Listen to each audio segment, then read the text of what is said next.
ओम सच्चिदानंदरूपाय विश्वोत्पत्त्यादिहेतवे तापत्रय विनाशाय श्रीकृष्णाय वयं नमः। सज्जनों, मैं आज एक ऐसे विषय को लेकर आप सभी के सामने उपस्थित हूँ जिसको लेकर आज नहीं तो कल सभी को दो चार होना पड़ता है। ऐसा कोई भी परिवार नहीं है जिस परिवार में कभी ना कभी किसी स्वजन की मृत्यु ना हुई हो। हमारे यहाँ ऐसी परंपरा है कि जब किसी परिवार में किसी स्वजन की मृत्यु हो जाती है तो उस परिवार में गरुड़ पुराण या गीता श्रवण की परंपरा है। मुझे लगता है कि जो आत्मा अपने देह त्याग के बाद अंतर्ध्यान हो गई है उसके लिए इन सारे कार्यक्रमों का कोई औचित्य है कि नहीं, यह तो मुझे नहीं लगता। पर जो बाकी स्वजन समाज में है, परिवार में है, उनके ढाढ़स के लिए, उनको दिशा निर्देश देने के लिए या उनके शेष जीवन को और सुंदर बनाने के लिए इन सारी बातों का विधान रखा गया है। हमें यह बोध हो जाए कि हम जो करते हैं हमें उसकी परिणति भोगनी पड़ती है, और यह बोध हमें उस समय हो जाए जब हमारे पास करने को बहुत कुछ शेष है, तो हम हमारे जीवन को सुंदर बना सकते हैं। वह व्यक्ति जो अपने मुख से मक्खियां भी नहीं हटा सकता, उसे गीता के उपदेश की क्या आवश्यकता, गरुड़ पुराण के उपदेश की क्या आवश्यकता। लेकिन जो लोग स्वस्थ हैं, सुडौल हैं, उनके जीवन में जीने के लिए बहुत सारे वर्ष हैं, यदि हम उन्हें सही दिशा दे दें तो हो सकता है कि उनका जीवन धन्य हो जाए। मुझे लगता है किसी भावना से प्रेरित होकर के हमारे पूर्वजों ने इन परंपराओं का शायद निर्वाह करना उचित समझा होगा। इसी तारतम्य में मैं आज श्रीमद् भगवत गीता के चैप्टर नंबर 2 के कुछ श्लोकों को लेकर आप सभी के सामने उपस्थित हूँ। हो सकता है कि आपको मेरी ये पहल पसंद आ जाए। इसमें एक श्लोक है, देहिनो अस्मिन् यथा देहे कौमारम यौवनम जरा तथा देहांतर प्राप्ति धीरः तत्र न मोहिते। भगवान कृष्ण गीता में कहते हैं कि जितने भी देहधारी हैं उन्हें उनके जीवन में कभी बाल्यावस्था, कभी युवावस्था, तो कभी बुढ़ापा, इन अवस्थाओं से होकर गुजरना पड़ता है। ठीक ऐसे ही इस देह को त्यागने के बाद यदि कोई नई देह मिल जाए तो उसमें जो धीर लोग हैं, समझदार लोग हैं, वह विचलित नहीं होते। आप स्वयं विचार करिए कि प्रत्येक व्यक्ति पल पल बदल रहा है। क्या ऐसा कोई कह सकता है कि यह देह जिस प्रकार से हमारी बाल्यावस्था में थी आज वही है, कल वही रहने वाली है? हम हमारी आंखों के सामने जो कुछ भी देख रहे हैं वह सबका सब परिवर्तनशील है। इसी को लेकर के शायद भगवान शंकराचार्य जी ने कहा था, जगत ब्रह्म सत्यम जगत मिथ्या। माने सत्य है, कोई स्थायी है तो ब्रह्म है, और मिथ्या का मतलब ऐसा नहीं कि वो चीज है ही नहीं है, वह है पर पल पल परिवर्तनशील है, वह जैसी है वैसी नहीं। तो यहाँ पर भगवान कृष्ण कहते हैं कि जिसकी प्रकृति पल पल बदल रही है उस पर मोह करने की आवश्यकता क्या है। आज हम सब लोग जिस अवस्था में हैं, क्या हम कल वैसे ही थे और क्या कल वैसे ही रहने वाले हैं? तो जो देह हमारी पल पल परिवर्तनशील है उसके क्षय होने पर हमें कोई शोक करना नहीं चाहिए। भगवान आगे कहते हैं, नास्तो विद्यते भावो न भावो विद्यते सतः उभयोरपि दृष्टो अंतः तत्व अन्यो तत्व दर्शनी। इसका अर्थ क्या हुआ कि इस संसार में यदि कोई अपरिवर्तनीय है तो वह है हमारी आत्मा जो सत्य है, और जो पल पल परिवर्तनशील है वह है यह देह शरीर जो असत्य है। तो भगवान कहते हैं जो असत्य है, जो हमारी देह है, वह कभी भी एक जैसी नहीं रहती। और जो हमारी आत्मा है, जो सत्य है, वह हमेशा एक जैसी रहती है। हम बाल्यावस्था में थे, युवावस्था में थे या वृद्धावस्था में है, हमारी आत्मा में कोई परिवर्तन नहीं हुआ। कोई ये नहीं कह सकता कि जब मैं युवावस्था में था या बाल्यावस्था में था तो मेरी आत्मा इस प्रकार की थी, अब मैं वृद्धावस्था में पहुंच गया हूं तो मेरी आत्मा इस प्रकार की हो गई है। ऐसा नहीं होता। आत्मा जैसी जन्म के समय थी वैसे ही मृत्यु के समय रहती है, ऐसा भगवान कहते हैं। लेकिन जो हमारी देह है, जब जन्म के समय कैसी थी और मृत्यु के समय कैसी है, यह पल पल बदल रही है। इस प्रकार का जो तत्व ज्ञान है, वह रखने वाले लोग इस प्रकार का दृष्टिकोण रखते हैं, इसलिए वह उससे मोह नहीं करते। भगवान आगे कहते हैं, वासांसी जीर्णानि यथा विहाय नवानि गृह्णाति नरो पराणि तथा शरीराणि विहाय जीर्णान नयाति संयाति नवानि देहि। यह एक ऐसा भगवान ने उदाहरण दिया है हम सबके सामने, जो प्रायः हम सबकी जिंदगी में हमेशा गुजरता है। हम पुराने वस्त्रों को छोड़ करके जिस प्रकार से नए वस्त्रों को धारण करते हैं, ठीक वैसे ही हमारी यह देह, इस देह को छोड़, ये हमारा शरीर इस देह को छोड़ करके एक नई देह धारण करता है। अब जरा विचार करिए, क्या हम पुराने वस्त्रों को त्याग कर जब नए वस्त्र धारण करते हैं तो हमें खुशी का अनुभव होता है या दुख होता है?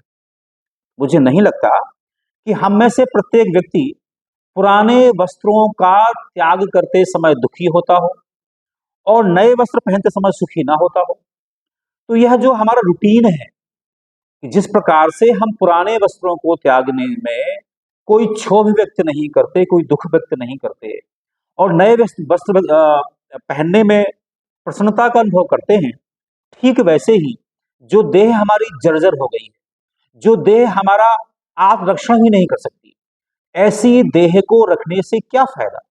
तो यदि ऐसी देह जो जर्जर हो गई है वह छूट जाती है तो हमें प्रसन्नता की अभिव्यक्ति करना चाहिए, दुख नहीं मनाना चाहिए। भगवान आगे कहते हैं, नैनम छिंदंती शस्त्राणि नैनम दहति पावकः न चैनम क्लेदयन्त्यापो न शोषति मारुतः। भगवान कहते हैं कि जो हमारी आत्मा है, यह हम बार बार अनुभव करते हैं। मैं बार बार कहता हूं, यह मेरा हाथ है, यह मेरा पैर है, यह मेरा सिर है, यह मेरी आंखें हैं, फिर मैं कौन हूं? निश्चित रूप से मैं देह से भिन्न कोई एक आइडेंटिटी हूं। तो जो मैं देह से भिन्न हूं, मैं वो आत्मा हूं, वही मेरी असली पहचान है। तो भगवान कहते हैं, जो हम सबकी हमारी असली पहचान है, जो अपरिवर्तनशील है, उसे नैनम छिंदंती शस्त्राणि, कोई भी शस्त्र काट नहीं सकता, आग उसको जला नहीं सकती, जल उसको भिगा नहीं सकता और यह जो वायु है उसको सुखा नहीं सकती। अभिप्राय कहने का यह है कि जो हमारी आत्मा इस हमारी देह से एक निश्चित आइडेंटिटी रखती है और वही हमारी असली पहचान है, उसे जो यह बाहरी शक्तियां हैं, उसे उसका कुछ भी बिगाड़ नहीं सकती। इसलिए हमें जरा भी इन बाहरी परिवर्तनों से विचलित नहीं होना चाहिए। भगवान आगे कहते हैं, अथ चैन्नम नित्यम जातम नित्यम वा मन्यसे मृतम यथा यथापि त्वम महाबाहो नैनम सोचतुम अर्हसि। भगवान कहते हैं, ठीक है, अभी हम आपसे कहते हैं कि हमारी जो आत्मा है वह अपरिवर्तनशील है, ये देह पल पल बदलती है।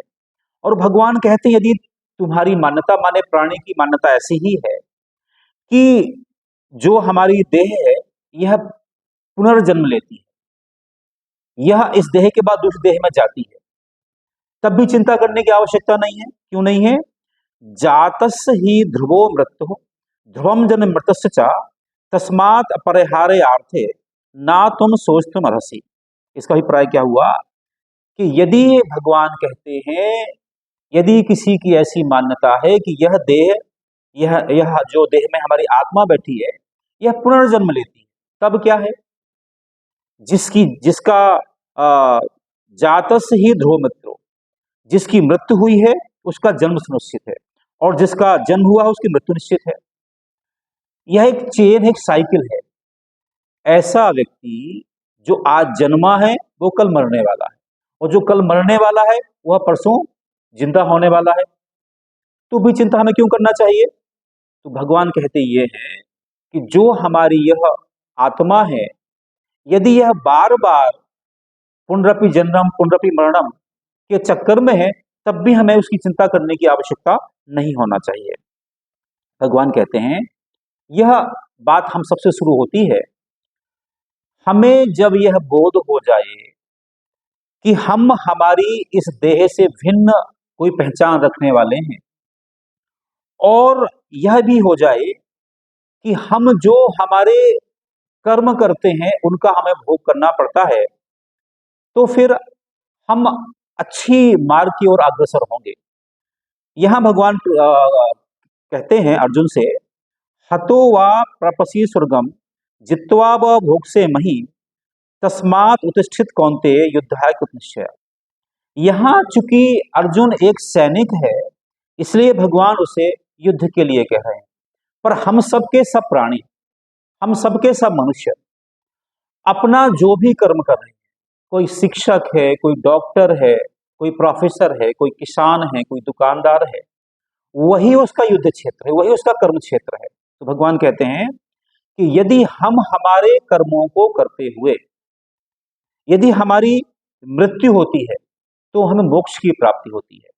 ध्यान रखिए, पलायनवादी व्यक्ति जो अपने कर्तव्यों से विमुख होता है, उसे परमात्मा का स्नेह, उसे कभी भी मोक्ष नहीं मिलता। तो यदि हम हमारे कर्तव्य को करते हुए यदि हमारी मृत्यु होती है तो हमें मोक्ष मिलता है, ऐसा भगवान कहते हैं। और यदि हम हमारे कर्तव्यों में दृढ़ हैं, अच्छा कर्म करते हैं, तो हमें यश मिलता है। आप स्वयं विचार करिए, यदि हम अच्छे डॉक्टर हैं, हम अच्छे इंजीनियर हैं, हम अच्छे प्रोफेसर हैं, हम अच्छे किसान हैं, या हम अच्छे व्यापारी हैं, तो ऐसा होने पर यह समाज हमें प्रतिष्ठा देगी। कुल मिला के पलायन से हमारा भला होने वाला नहीं है।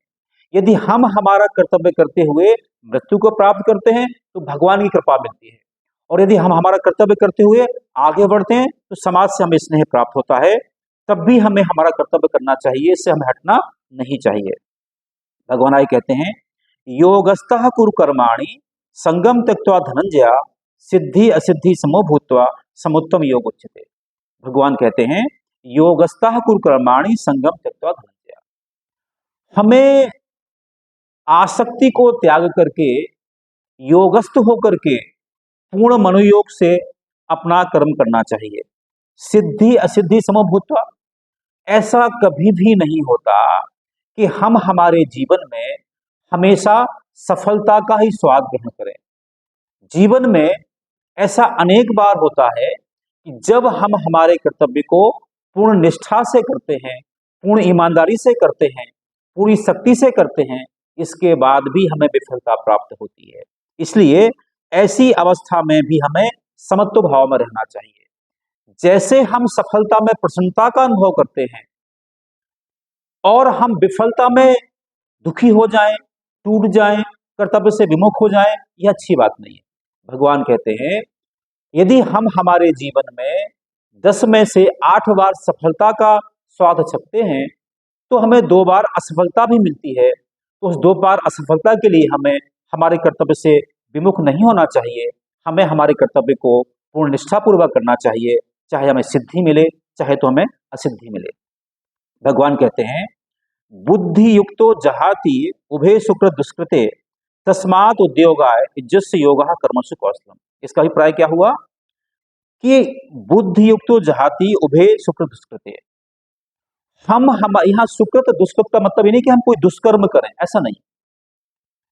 यहां यह है कि जो हम हमारे जीवन में अपना कर्तव्य कर रहे हैं, कई बार ऐसा कर्तव्य भी हमें करना पड़ता है जो हमें रोजता नहीं, हमें अच्छा नहीं लगता है। ऐसा नहीं होता हमेशा कि हम हमारा जो कर्तव्य कर रहे हैं वो हमें अच्छा ही लगे। अनेक बार हमें ऐसे काम भी करना पड़ते हैं जो हमें प्रिय नहीं है, पर वह हमारा कर्तव्य है। हम जब बीमार होते हैं कि हमें दवा खाना अच्छी लगती है, पर दवा खाना हमें भले अच्छी नहीं लगती पर हमारे लिए हितकारी है।